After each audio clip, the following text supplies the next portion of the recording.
우리가 그 야고보서를 통해서 믿는 성도가 실천해야 될 그 항목들이 13가지가 있다고 했는데요. 우리가 이제 5가지를 보았고 오늘은 이제 6번째를 봅니다. 행함으로 믿음을 온전하게 하라. 행함으로 믿음을 온전하게 하라 하는 그런 주제로 함께 은혜를 나눕니다. 14절에 보면 내 형제라 만일 사람이 믿음이 있노라 하고 행함이 없으면 무슨 유익이 있겠느냐, 이렇게 유익이 있으리요 하면서 그 믿음이 능히 자기를 구원하겠느냐, 이런 반문을 던지고 있습니다. 믿음이 있노라 하고 행함이 없다. 믿음이 있노라 하고 행함이 없다. 그럼 무슨 유익이 있겠느냐, 이런 말씀이에요. 야고보서 1장 22절에 보면은 너희는 말씀을 행하는 자가 되고 듣기만 하여 자신을 속이는 자가 되지 말라, 이렇게 야고보서 1장 22절에서 말씀을 합니다. 그래서 15절에 보면 여기에 만일이에요. 만일 이런 경우가 있다고 하면 어떤가 말씀을 하고 있습니다. 만일 형제나 자매가 헐벗고 일용할 양식이 없는데, 일용할 양식이 없어요. 그런데 이제 16절에 보면은 이제 그에게 말하기를 이렇게 얘기를 하는 겁니다. 너희 중에 누구든지 그에게 이르되 평안히 가라, 덥게 하라, 배부르게 하라 하면서 그 몸에 쓸 것을 주지 아니하면 무슨 유익이 있으리요. 그 몸에 쓸 것을 주지 아니하는데 무슨 유익이 있게 되냐, 이런 얘기입니다. 자, 헐벗고 일용할 양식이 없는 사람에게 그냥 말로 평안히 가라, 덥게 하라, 배부르게 하라, 쓸 걸 주지 않았어요. 그럼 무슨 유익이 있겠느냐, 이런 말씀이에요. 누가복음 3장 11절에 보면 대답하여 이르되, 우리 예수님께서 말씀을 합니다. 옷 2벌 있는 자는 옷 없는 자에게 나눠줄 것이요, 또 먹을 것이 있는 자도 그렇게 할 것이니라 하고 구체적으로 사랑을 실천할 것임을 말씀을 합니다. 요한일서 3장 17절 18절에 보면 이렇게 말씀을 합니다. 한번 띄워보시죠. 요한일서 3장 17절 18절 17절 제가 읽고 18절 여러분들이 읽습니다. 누가 이 세상의 재물을 가지고 형제의 궁핍함을 보고도 도와줄 마음을 닫으면 하나님의 사랑이 어찌 그 속에 거하겠느냐.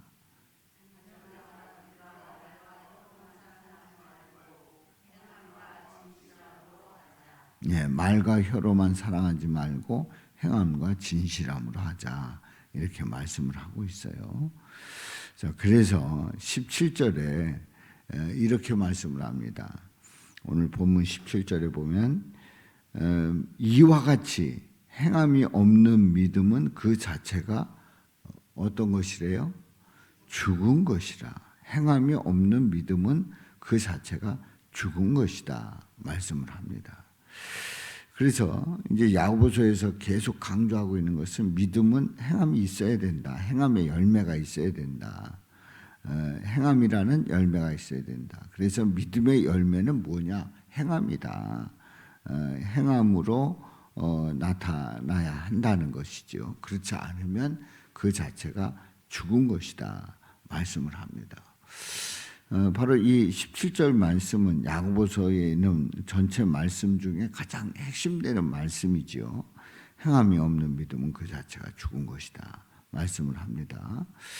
여기에 이제 어떤 사람이 말을 합니다. 어떤 사람이 말을 하는데 이 사람은 행함을 아주 강조하는 사람이 이제 말을 하는 거예요. 너는 믿음이 있고 나는 행함이 있으니 행함이 없는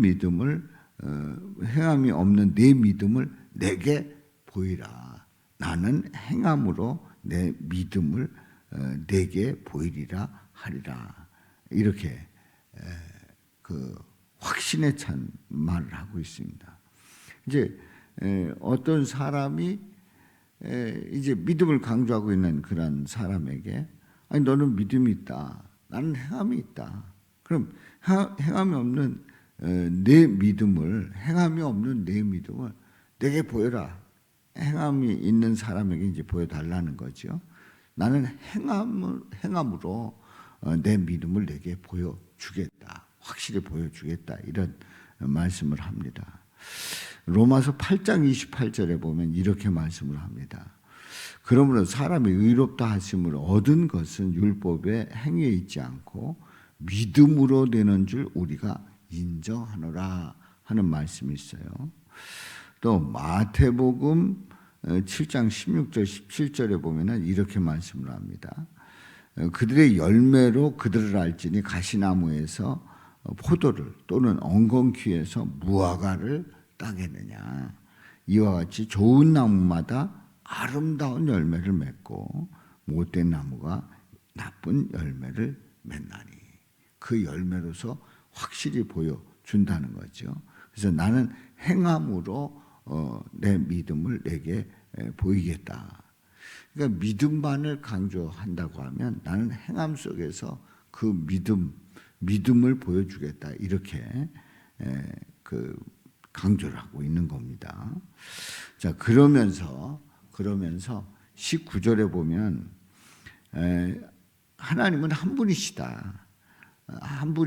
그리고 그의 아들 누굽니까? 예수님. 하나님은 한 분이시고 그의 아들 예수님이신 사실을 그냥 믿는 사람들만 아느냐? 아니다. 잘 아는도다. 귀신들도 믿고 떠느냐. 귀신들도 귀신같이 알고 있다는 거예요. 하나님에 대해서, 예수님에 대해서. 이렇게 이제 19절에서 말씀을 합니다. 자, 그래서 신명기 6장 4절에 보면 이스라엘아 들으라. 우리 하나님 여호와는 오직 유일한 하나님이시니 말씀을 하고 있고요. 또 마태복음 8장 29절에 보면은 이런 내용이 나옵니다.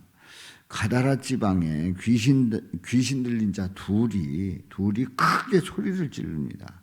하나님의 아들이여 우리가 당신과 무슨 상관이 있나이까. 귀신 들린 자가 예수님을 보고 당신과 우리가 무슨 상관이 있습니까? 그러니까 우리를 내버려 두라는 거죠.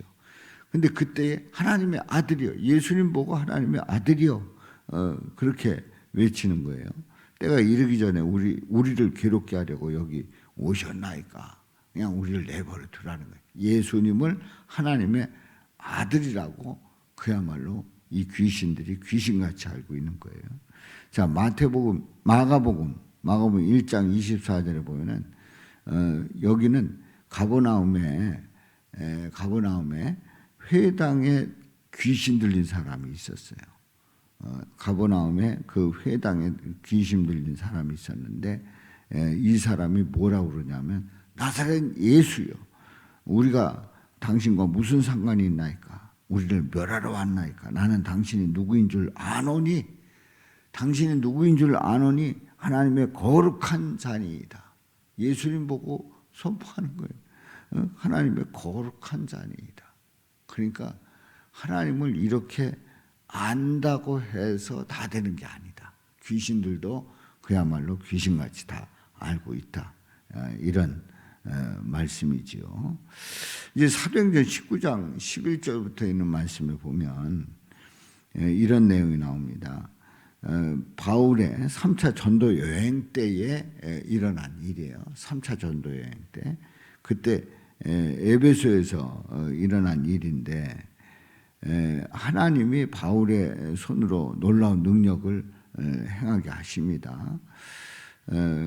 그때에 이제 바울의 그런 그 능력을 보면서 사람들이 바울의 몸에서 손수건이나 앞치마를 가져다가 병든 사람에게 얹으면 그 병이 떠나고 악귀도 나가는 일이 벌어졌어요.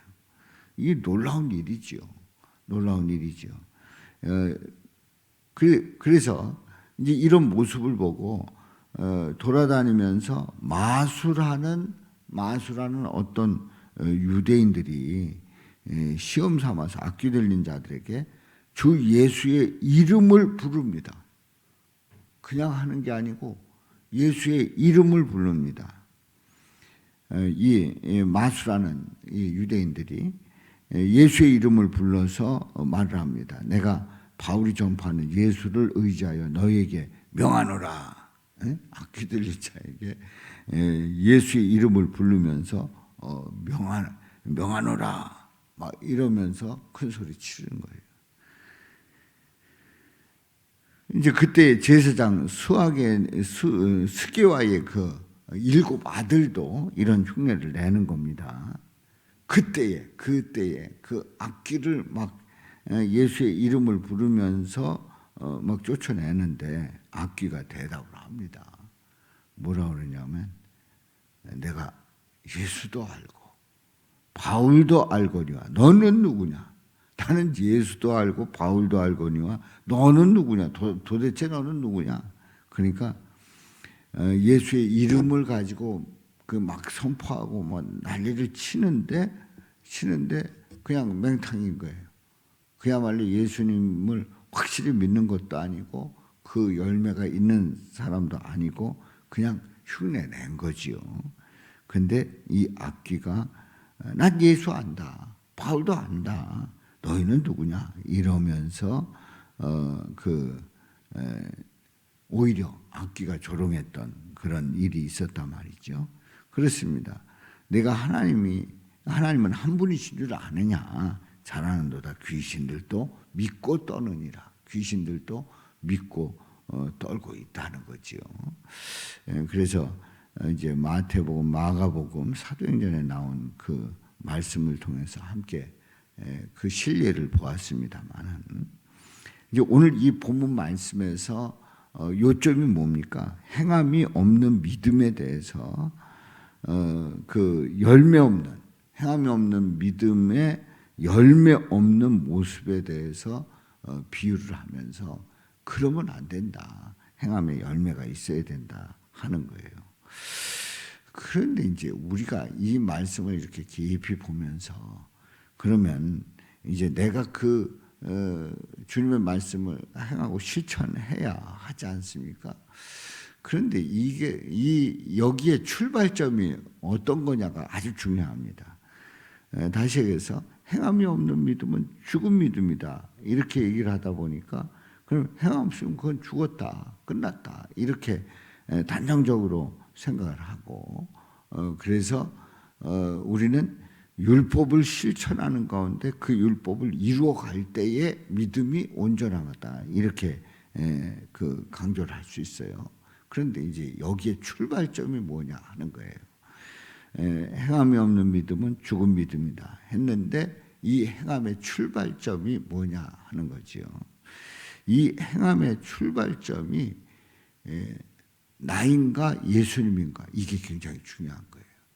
그러니까 행함이 없는 믿음은 죽은 믿음이다. 그러니까 믿음 속에서 행함의 열매가 맺어지는데 이게 내가 그 행함을 이룸으로 말미암아 내가 의를 이루는 게 아니라 나같이 무능하고 또 죄인이고 또 연약하고 할 수 없고 한계가 있고 잘 못하는 나에게 우리 예수님이 능력 주셔서 예수님께서 나에게 능력 주시기 때문에 내가 그 일을 이루어갈 수 있는 행할 수 있는 그런 고백이어야 된다는 거죠. 그러니까 나로부터 시작이 됐다 그러면은 이거는 내 의가 되고 내가 이것을 이루어서 내가 구원받는 식이 되는 거예요. 그런데 이 행함의 출발점이 예수님이다.